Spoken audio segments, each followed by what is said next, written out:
अस्सलाम वालेकुम जी, मेरा नाम मुक़द्दस बट। इस वीडियो में आपके साथ मैं क्रिप्टो मार्केट की लेटेस्ट अपडेट्स, न्यूज़, इन्फॉर्मेशन अभी तक जब मैं वीडियो रिकॉर्ड कर रहा हूँ, जो कुछ मैंने लर्न किया उस पे मेरा अपना तज़िया भी आपकी खिदमत में पेश करूँगा। आज की वीडियो आपके साथ लेट शेयर कर रहा हूँ क्योंकि मेरी कोई ज़ाती मसरूफ़ियत थी जो मैं चाहता हूँ मैं आपके साथ भी शेयर करूँ, वो इस वीडियो के लास्ट में शेयर करूँगा। और साथ ही ये जो शर्ट मैंने पहनी है, मैंने आपको बताया था कि मैं ट्रैक सूट प्रिंट करवा रहा हूँ पब्लिक अवेयरनेस के लिए। वो मैं आपके साथ जिस कास्ट पे मुझे पड़ रहे हैं उसी कास्ट पे आपके साथ शेयर करूँगा। शिपिंग कास्ट भी आपको पे करनी पड़ेगी। तो फिलहाल उम्मीद है कि अगले वीक में ये ट्रैक सूट बाकायदा सिल के प्रिंट होके अवेलेबल हो जाएंगे ताकि मैं आप लोगों के साथ वो शेयर कर सकूं। और दूसरा मार्केट की तरफ बीटीसी की तरफ मैं देख रहा था, एफओएमसी की मीटिंग के बाद मार्केट को थोड़ा सा बूम आया, बीटीसी भी पंप किया, लेकिन बीटीसी की प्राइस को यहाँ पे रेजिस्टेंस मिली इस प्राइस पे जाके 16,790 पे। तो अभी बीटीसी दोबारा जो है वो नीचे क्रैश हो रहा है और यहाँ पे आके बीटीसी ने ये वाली जो सपोर्ट थी 16,347, ये वाली स्ट्रॉन्ग सपोर्ट आप ये देख रहे हैं, यहाँ पे भी कई बार बीटीसी एज अ सपोर्ट काम किया और यहाँ से दोबारा टच करके जब मैं वीडियो बना रहा हूँ, ये वाली जो रेंज है 16,347, ये एज अ स्ट्रॉन्ग सपोर्ट काम कर रही है। आई डोंट नो जब आप वीडियो वॉच कर रहे होंगे ये सपोर्ट ब्रेक हो चुकी होगी या नहीं। अगर तो सपोर्ट ब्रेक नहीं होगी तो बीटीसी की प्राइस को आप ऊपर जाता देख सकते हैं।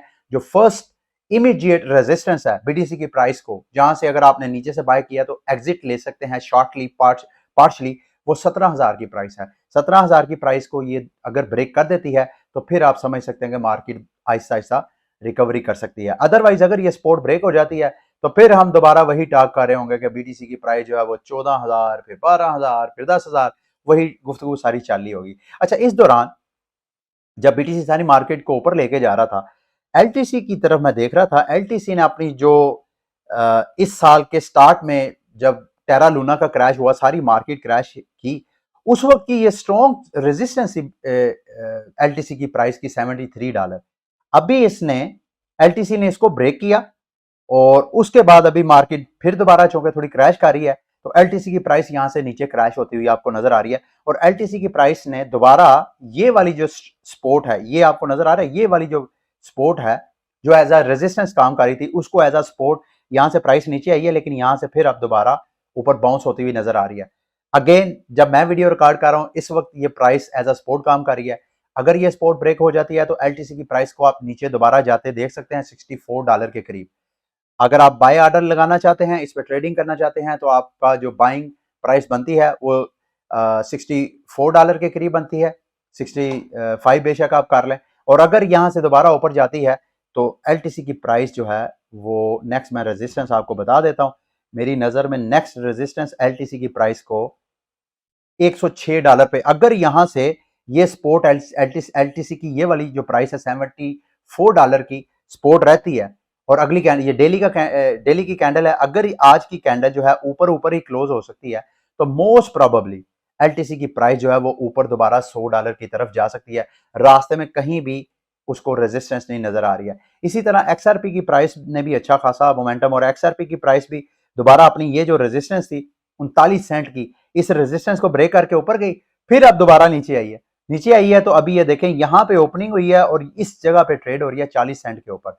अगर ये वाली जो सपोर्ट है 39 सेकंड की, अगर ये बरकरार रहती है तो आपको एक्सआरपी की प्राइस जो है वो 50 सेंट पे जाती हुई नजर आ सकती है। और अगर ये नीचे आ जाती है सपोर्ट से तो इसकी नीचे जो प्राइस जहां पे इसको ब्रेक लग सकती है वो 32 सेंट के पास है। ठीक है, ये थी कुछ चार्टिंग के हवाले से।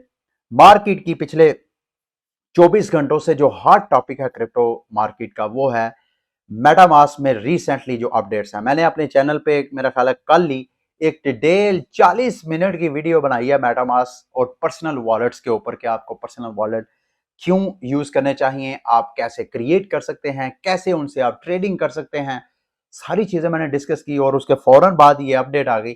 मुझे ये पहले पता होता तो मैं आपको और वॉलेट वगैरह रिकमेंड करता। जिसको क्रिप्टो मार्केट में बड़ा मुख्तलिफ एंगल से डिस्कस किया जा रहा है, मेटामास्क की रिसेंट अपडेट्स हैं। मेटामास्क जो है, जब आप माफ कीजिएगा, जब आप मेटामास्क पे वॉलेट क्रिएट करते हैं तो मेटामास्क में का जो नेटवर्क होता है, ये अगर आप मुझे इजाजत दें मैं आपको दिखाता हूं। इस नेटवर्क पे जो आरपीसी होता है यानी इथीरियम का जो नोड है, नेटवर्क नोड, ये वाला जो इथेरियम मेन नेट आपको नजर आ रहा है, ये वाला जो नेट है, जब आप मेटामास्क का वॉलेट क्रिएट करते हैं तो मेटामास्क जो आपको सारी वो ट्रांजैक्शन प्रोसेस करवाता है, जो पीछे नेटवर्क नोड है बाय डिफॉल्ट इन्फ्यूरा का है। तो इन्फ्यूरा ने अभी अपनी प्राइवेसी में चेंजेस किए हैं, जिस वजह से मेटामास्क के ऊपर अच्छी खासी तनकीद हो रही है। और वो कह रहे हैं जी कि अब जब भी आप कोई ट्रांजैक्शन करेंगे मेटामास्क पे, तो आपकी हर ट्रांजैक्शन के साथ साथ आपके सिस्टम का आईपी एड्रेस उनके पास लॉग होता जाएगा। इसमें ओब्वियसली दोबारा जो मैंने, अगर आपने मेरी मेटामास्क की वीडियो वॉच की है तो मैंने आपको बताया था कि सतोशी नाकामोटो का जो विजन है डिसेंट्रलाइजेशन, वो वाले विजन के बिल्कुल अगेंस्ट ये आइडिया है। आई डोंट नो, मेरा ख्याल है, जैसे मैंने आपको टाइम टू टाइम बताता आता हूं कि ये जितनी ऐसी कंपनीज होती हैं जिनकी कोई सेंट्रल बॉडी होती है, मतलब कोई ना कोई उनका ऑफिस होता है, कोई ना कोई ऐसी टीम होती है जो उसको चला रही होती है, और वो पब्लिकली अगर अवेलेबल होती है, तो ये जितने रेगुलेटर्स हैं, वो रेगुलेटर्स जो है इनको डिक्टेट कर सकते हैं कि भाई आपने ये चेंजेस करने हैं। तो ओब्वियसली अब जो रिसेंट डेवलपमेंट्स हो रही हैं, जिसमें एफटीएक्स भी क्रैश हुआ है, फिर लूना का क्रैश हुआ, तो अब रेगुलेटर्स का प्रेशर बढ़ता जा रहा है, जो अवेलेबल क्रिप्टो टीम्स हैं जो कोई ना कोई प्रोजेक्ट रन कर रही हैं।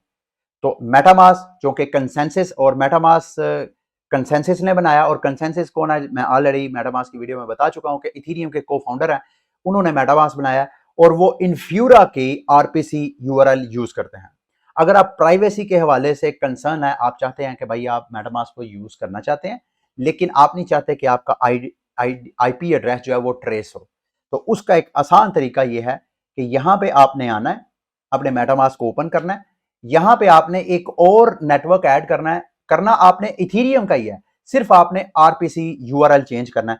ऐड नेटवर्क पे, इसके ऊपर क्लिक करके यहां पे ऐड नेटवर्क की ऑप्शन आएगी, शायद मेरी पिक्चर की वजह से आपको नजर ना आ रही हो, यहां पे नीचे ऐड नेटवर्क आएगा, इस पे क्लिक करेंगे तो मेटामास्क में आप मैन्युअली नेटवर्क ऐड कर सकते हैं, उसकी ऑप्शन आ जाएगी। जब आप उस पे आएंगे तो आपने सारी चीजें सेम टू सेम, यहां आपने क्लिक करना है ऐड अ नेटवर्क मैन्युअली, इसके ऊपर आपने क्लिक करना है, और यहां पे आपने इथेरियम न्यू कर लें या इथेरियम ओरिजिनल, जो भी आप नाम रखना चाहें। ये वाला जो न्यू आरपीसी यूआरएल है, वो आपने इन्फ्यूरा का जो इथेरियम का बाय डिफॉल्ट है उसकी बजाय, आपको ये मैं लिस्ट एक देता हूं, इसका लिंक मैं वीडियो की डिस्क्रिप्शन में दे दूंगा, chainlist.org पे ये मुख्तलिफ किस्म के आरपीसी की लिस्ट आपको मिल जाएगी। ये वो सारे नेटवर्क नोड्स हैं जिनको आप अपने मेटामास्क में ऐड करके तो आप मेटामास्क को यूज कर सकते हैं। तो इनमें से जो प्राइवेसी वाला एक मुझे नजर आ रहा था, वो वाला आपने यहां पे कॉपी करना है। ये देखें, ये एपीआई सिक्योर पीसी, ये एकदम गुम हो गया, फिर मुझे ढूंढना पड़ेगा। ये है, इसको यहां से कॉपी यूआरएल, आपने यहां से सिक्योर एपीआई का आरपीसी यूआरएल कॉपी करना है, यहां पे पेस्ट करना है। चेन आईडी इथेरियम के नेटवर्क की 1 है, और सिंबल इसका इथेरियम है, और ब्लॉकचेन जो एक्सप्लोरर है वो दोबारा ईथर स्कैन ही आपने रखना है, ethscan.org, ये आपने रख के तो इसको ओके करना है। अब अगर आप ट्रांजैक्शन करेंगे तो ये वाली इस नेटवर्क के ऊपर अगर आप ट्रांजैक्शन करेंगे तो इसका आईपी कहीं भी ट्रेस नहीं हो रहा, आप इसको फिर यूज करें ही ना, इथेरियम मेन नेट को, ये वाले जो बाय डिफॉल्ट नेटवर्क है इसको यूज करें ना, आप इसको यूज कर सकते हैं। इसके अलावा एक और सोल्यूशन है जो मुझे मेटामास्क में डिस्कस करना चाहिए था, मैंने वो नहीं किया। ये एक और वॉलेट है, ब्लॉक वॉलेट, इसको आप यूज कर सकते हैं। इसमें जो फीचर्स हैं उन्होंने कंपैरिजन किया है मेटामास्क के साथ, ट्रस्ट वॉलेट के साथ। मैंने जो मेटामास्क के ऊपर वीडियो बनाई है उसमें तो मैंने आपको ये बताया नहीं कि अगर आप मेटामास्क के ऊपर रहते हुए टोकन स्वैप करेंगे तो आपको 0.87% मेटामास्क फीस चार्ज करेगा। मेरी नजर में ये ह्यूज फीस है। ये जो सेंट्रलाइज एक्सचेंजेस है, बाइनांस वगैरह, ये तो बहुत कम चार्ज कर दिए, मेरा ख्याल है 0.1 से लेके मैक्सिमम 0.23 तक करते हैं। तो ये 0.8% बहुत ज्यादा ट्रांजैक्शन फीस है। लेकिन इस वक्त चूंकि मेटामास्क का भी टोकन लॉन्च नहीं हुआ, मार्केट में अफवाह है कि आइंदा चंद महीनों के अंदर अंदर मेटामास्क अपना एक टोकन लॉन्च कर रहा है। जो बंदा मेटामास्क के ऊपर स्वैपिंग करेगा उनको फ्री में मेटामास्क के टोकन एयर ड्रॉप मिलेंगे, और मेटामास्क के टोकन की वैल्यू भी अच्छी खासी हो सकती है। तो अभी जो बंदे मेटामास्क के नेटवर्क को सपोर्ट करेंगे, उन पे स्वैपिंग करके, उनको ट्रांजैक्शन फीस करके, उनको बाद में एयर ड्रॉप मिलेंगे। अगर आप नहीं करना चाहते हैं तो ब्लॉक वॉलेट जो है, ये मेरा ख्याल है जो साबका ट्विटर के फाउंडर हैं उनकी ये कंपनी थी ब्लॉक, शायद उनका ये वॉलेट है, एग्जैक्टली मुझे पता नहीं है। लेकिन यहाँ पे क्या क्या फीचर्स हैं, ऑलमोस्ट सारे फीचर मेटामास्क से भी और ट्रस्ट वॉलेट से भी ज्यादा है। एक तो कास्ट, मतलब वॉलेट यूज करने की कोई कास्ट नहीं है, और स्वैप फीस जो है 0.5% है, मानी ट्रस्ट वॉलेट पे तो बिल्कुल नहीं है, लेकिन ट्रस्ट वॉलेट पे आप टोकन इतने इजीली हर टोकन स्वैप भी नहीं कर सकते। मेटामास्क में तो ऑलमोस्ट हर टोकन आप स्वैप कर सकते हैं। अच्छा, ओपन सोर्स बाकी ये सारी चीजें इनकी है। बिल्ड इन ब्रिज जो है ब्लॉक वॉलेट में, ये एक बड़ा अच्छा फीचर है जो कि मेटामास्क में नहीं है। बिल्ड इन ब्रिज का मतलब ये है कि अगर आपके पास यूएसडीटी पड़ा हुआ है बाइनांस स्मार्ट चेन के ऊपर, आपको चाहिए किसी और चेन में, तो आप जो है बजाय इसे कि किसी वेबसाइट पे जाके टोकन को एक चेन से दूसरे चेन में ब्रिज करें, आप अपने वॉलेट के अंदर रहते हुए अपने एक टोकन को किसी एक चेन से निकाल के दूसरी चेन में शिफ्ट कर सकते हैं। ये ब्रिज वाला फीचर मुझे बड़ा अच्छा लगा ब्लॉक वॉलेट का, आप इसको भी यूज कर सकते हैं।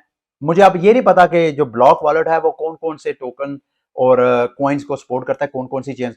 इसमें से ट्रस्ट वॉलेट जो है वो सबसे ज्यादा चेन्स को सपोर्ट करता है।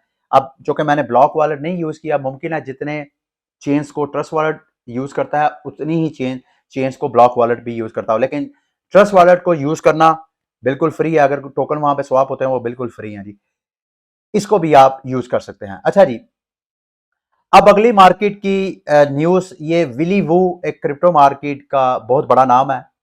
आप क्रिप्टो सेलिब्रिटी भी कह सकते हैं, बहुत से इनके फॉलोअर्स हैं, इनको बहुत बड़ी बड़ी सेलिब्रिटीज फॉलो करती हैं। इन्होंने बाइनांस के जो हेड हैं सीजी, उन्होंने कहा कि हमने $1 बिलियन सेफू इंश्योरेंस फंड रखे हैं कि अगर बाइनांस को कोई मसला होता है तो हम ये $1 अरब से हम अपने उस इशू में, मतलब एज अ इंश्योरेंस वहां से हम पैसे यूज कर सकते हैं। इन्होंने तनकीद की, इन्होंने कहा जी कि आपने जो $1 बिलियन रखा है उसमें से 367 मिलियन यानी 44% तो आपका अपना बीएनबी पड़ा हुआ है। तो ये बिल्कुल ऐसा ही है जैसे कि एफटीटी जो एफटीएक्स एक्सचेंज है, उसने अपने टोकन प्रिंट करके लोगों में डिस्ट्रीब्यूट किए और वो कहे जी मैंने इंश्योरेंस के लिए $5 अरब रखा है, उसमें से 50% एफटीटी टोकन है उनके पास और बाकी जो है वो इस तरह। तो उन्होंने कहा ये कोई, मतलब ये क्या सेंस है, इसमें कोई सेंस डेवलप नहीं हुई। उस पे बाइनांस के सीजी ने रिप्लाई किया, उसने बाइनांस ने कहा जी कि हमने जो $1 बिलियन रखा है उसको हमने डाइवर्सिफाई किया है, और डाइवर्सिफाई हमने बीएनबी में इस वजह से ज्यादा फंड रखे हैं क्योंकि बीएनबी फिलहाल बिटकॉइन से ज्यादा उसकी प्राइस जो है वो अप्रिशिएट हो रही है, उसकी वैल्यू ज्यादा अप्रिशिएट हो रही है। तो पीछे जो हमने $1 बिलियन के ये कॉइन्स रखे हैं, अगर उसको कंपेयर किया जाए कि बीटीसी और बीएनबी किसकी वैल्यू अप जाएगी, तो सीजी की ओपिनियन के मुताबिक बीएनबी की ओपिनियन ऊपर जाएगी। तो इस वजह से उनका जो $1 बिलियन है वो आने वाले वक्तों में वो ज्यादा भी हो सकता है। अच्छा जी, कुछ जो मार्केट की पुरानी न्यूज़ थी, अभी तक वो जो प्रॉब्लम है वो मार्केट से टली नहीं है, वो टेंशन मार्केट से हटी नहीं है। वो है जी जेनेसिस, और जेनेसिस की जो पेरेंट कंपनी है डिजिटल करेंसी ग्रुप, उनके हवाले से अभी भी मार्केट में बहुत सी इंफॉर्मेशन और अपडेट्स आ रही हैं। मैं चाहता हूँ वो मैं आपके साथ शेयर करूँ। डिजिटल करेंसी ग्रुप ये वही ग्रुप है जिसकी जो सिस्टर या जिसकी चाइल्ड कंपनी कॉइन डेस्क है, मीडिया हाउस है, जिसने एफटीएक्स की बैलेंस शीट, जो कि बैलेंस शीट को एक्सपोज किया था कि भाई उनके पास तो पैसे ही नहीं है, उनके पास इतनी लाइबिलिटीज हैं और उनकी बैलेंस शीट में तो पैसे नहीं है। उन्होंने उसके बाद मार्केट में क्राइसिस आया, जब क्राइसिस आया तो उन्हीं की अपनी एक सिस्टर कंपनी जेनेसिस, जो कि क्रिप्टो मार्केट की सबसे बड़ी लैंडिंग फर्म है, उनकी अपनी कश्ती में छेद पड़ गया, तकरीबन ऑलमोस्ट 1.67 बिलियन के करीब। अब कहा यह जा रहा है, मामला जो है थोड़े अब आहिस्ता आहिस्ता सामने खुल के आ रहे हैं कि डिजिटल करेंसी ग्रुप ने बाकायदा पैसे उधार लिए जेनेसिस से। जेनेसिस के पास पैसे कहां से आए? जेनेसिस एक्सचेंजेस से पैसे लेता था, और एक्सचेंजेस के पास कहां से पैसे आते हैं? उनके यूजर्स के पास। तो जेनेसिस ने लैंड किया डिजिटल करेंसी ग्रुप को, और डिजिटल करेंसी ग्रुप ने वो दिया ग्रे स्केल को। ये भी इनकी अपनी कंपनी, ग्रे स्केल, जिसके पास तकरीबन $10 अरब का बिटकॉइन पड़ा हुआ है। अब ग्रे स्केल क्या है, में से बहुत से लोगों को ग्रे स्केल का नहीं पता। ग्रे स्केल एक बिटकॉइन ट्रस्ट है। बिटकॉइन ट्रस्ट का मतलब यह है कि इसको आसान अल्फाज में समझने के लिए ये एक स्टॉक है, सिक्योरिटी है, स्टॉक है, जो कि स्टॉक मार्केट में बाकायदा ट्रेड की जाती है। ये 2013 से ही एक्टिव है, और वहां पे जो लोग बिटकॉइन पे बराह रास्त इन्वेस्टमेंट नहीं करना चाहते इस वजह से उसकी कई रीजन हो सकती हैं। वो रेगुलेटरी टेंशन से बचना चाहते हैं, वो बिटकॉइन की हैकिंग से खौफजदा है। तो वो इस तरह की जो बड़ी कंपनी है ग्रे स्केल ट्रस्ट, उसमें वो उनके शेयर बाय कर लेते हैं। जितने ग्रे स्केल के आप शेयर बाय करते हैं, उसके बदले ग्रे स्केल बिटकॉइन में इन्वेस्टमेंट करता है, बिटकॉइन लेके अपने पास होल्ड करता है। अब ग्रे स्केल जितने स्टॉक्स सेल करता है, वो जितना उसके पास लोगों का सरमाया आता है, उसकी सालाना 2% मैनेजमेंट फीस लेता है। उस फीस के अलावा बिटकॉइन की जो अब उसके उनके जो अपने शेयर्स हैं बिटकॉइन के, वो अगर तो डिमांड ज्यादा हो तो वो प्रीमियम में सेल होते हैं, अगर डिमांड कम हो तो वो डिस्काउंट पे सेल होते हैं। तो ग्रे स्केल की जो बिटकॉइन के शेयर्स हैं, वो पिछले 1 साल से वो लोएस्ट प्राइस पे ऑन एवरेज जो है तकरीबन $40 उसकी प्राइस है, वहां से कम होकर $9 पे आ गए। और इस वक्त भी जो ग्रे स्केल का बीटीसी है, वो GBTC कहलाता है स्टॉक में, GBTC ये आपको नजर आ रहा है। तो ये वाला कुछ लोगों का मानना यह है कि यार ये इतना कोई बहुत बड़ी टेंशन नहीं है। ग्रे स्केल के पास जो पिछले साल का रेवेन्यू है, बावजूद इसके कि बीटीसी उनका डिस्काउंट में जा रहा है, कोई खरीदार ही नहीं है GBTC का, इसके बावजूद उन्होंने तकरीबन मोर देन $500 बिलियन का रेवेन्यू जनरेट किया। 2% जो प्रीमियम 2% जो मैनेजमेंट फीस लेते हैं अपने इन्वेस्टर से हर साल की, उधर से ही उन्होंने $500 बिलियन मैनेज कर लिया। तो उनके पास इतना बीटीसी है, उनमें से ये जो 1-2 बिलियन का जो फर्क है, इसको वो किसी ना किसी तरीके से या किसी इन्वेस्टर से फंड्स ले लेंगे, या उनके पास जो बीटीसी है उनमें से कोई सेल सुल करके तो अपना सिलसिला जो है वो चला लेंगे। क्योंकि इन्होंने ग्रे स्केल ने अभी तक अपने जो होल्डिंग्स है डिजिटल एसेट्स, उनके जो एड्रेसेस हैं वो पब्लिक नहीं किए हैं। ठीक है, तो लेट्स सी जो भी डेवलपमेंट होगी वो मैं आपके साथ शेयर करूंगा। लास्ट में एक चीज मैं आपके साथ लास्ट में शेयर करूंगा, और बाद में मैं अपने फाइनल थॉट, अगर आप चाहें तो यहाँ पे वीडियो को एंड कर सकते हैं। जो WBTC है, GBTC ग्रे स्केल का है, ये WBTC इथेरियम की ब्लॉकचेन के ऊपर रैप्ड BTC है। यानी वो एक्चुअल BTC नहीं है, बल्कि BTC दे के ऐसे प्लेटफॉर्म है जो आपसे BTC लेते हैं और बदले में आपको WBTC दे देते हैं।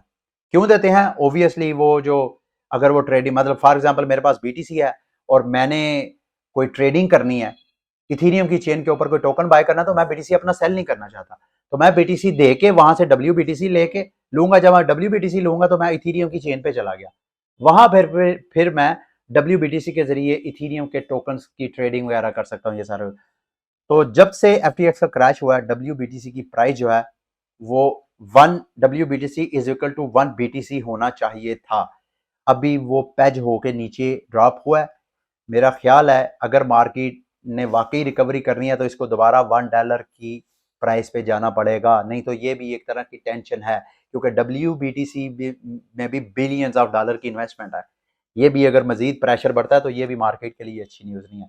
अच्छा जी, मेटामास्क में मैंने जो वीडियो शेयर की तो उसमें मेरे से किसी ने सवाल किया कि आपने मेटामास्क में बताया जी ERC20 का आपने जिक्र किया, हम लोग बिल्कुल नए, हमें पता ही नहीं है, ये बताए ERC20 क्या है और ये गैस फीस क्या है। देखिए, गैस फीस जो है वो ट्रांजैक्शन फीस होती है।